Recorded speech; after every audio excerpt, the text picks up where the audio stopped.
Hi everybody, CohhCarnage here with another Thoughts video, this time on Darkest Dungeon 2. The original Darkest Dungeon is a game that I wrestled with multiple times. I had a really good time in it, but for me it got very grindy. It was a game where you were constantly moving forward, generally with two or more teams, kind of buffing them up, getting them bigger, kind of building out a base, and then, most importantly, if something terrible happened, having most of your progress set back to zero, or requiring tons of grinding to get going again. Now, because of that, even though I really enjoyed Darkest Dungeon 1, thought it was a lot of fun, I never actually finished it. And that's because either I would have an A team die, or I would just kind of run out of steam from the constant need to grind and make my guys stronger. So when Darkest Dungeon 2 came out, and I first heard of it, I was like, yeah, okay, we'll give this game another try. Let's see how it is. Now, here's what's kind of wild.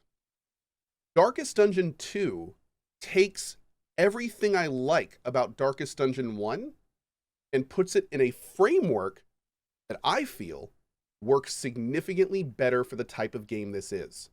Now, there are two distinct camps about Darkest Dungeon 2. Some of them say, this isn't DD1, I don't like it. But other people like me kind of go, man, this was a risk the devs took, and I actually prefer and love the change. I like Darkest Dungeon 2 significantly more than I did 1. Let me tell you why. Unlike the constant forward progression of Darkest Dungeon 1, where if something happens to your team, you immediately go downhill, Darkest Dungeon 2 takes that gameplay loop and flips it on its head in a roguelite format. So no matter how good you do, your progress is constantly resetting. Now, some people that kind of bugs them. They're like, I don't want that. I just want to keep getting more powerful. I want to keep updating my town.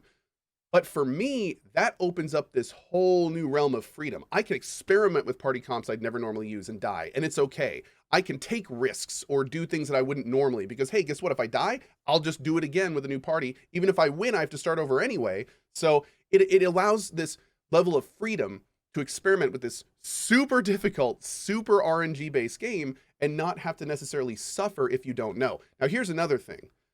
Especially with how some of the bosses are done in this game, there is no doubt or question in my mind that this is a better framework for the type of game this is. Full disclosure, there are boss fights that you will have no idea how to beat when you go in, and you will most likely get slaughtered, and you might not even know why, because part of this game is learning. It's about doing things and looking for details and figuring out how to do things properly. And even if you know how to do them properly sometimes, the game's just brutally difficult.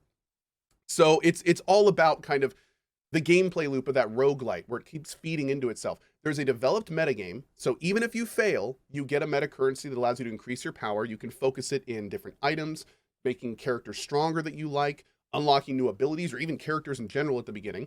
And it really, really works for this framework. The whole thing just clicks. I just beat the game after, God, I don't know how many hours, but many hours. And I have to say that the experience of this game beginning to end was just an absolute joy. There was no point in this game that I felt like it was a slog, unlike the first one for me. I felt like I was constantly moving forward, even during failure, and figuring out and achieving those big victories after learning specific strategies or trying things new that just worked was awesome. It was just awesome. The ending felt good. The bosses felt good. The characters feel good. The narrator, Wayne June, is one of the best in our industry. Not gonna lie, is incredible. And the design and aesthetic is just top-notch. It's absolutely top-notch. So on that note, I hope you enjoy this game as much as I do. The price point is great. The game is awesome. And if you like roguelite games particularly, especially brutal, deeply strategic roguelite games, this is for you. All right, friends. Thank you so much for being here. Have a great rest of your day. If you want to find me, I'm at twitch.tv/CohhCarnage or /Cohh in the evenings, and I hope to see you in the channel. Thank you for watching, and I hope you enjoy your run as much as I did. Bye-bye.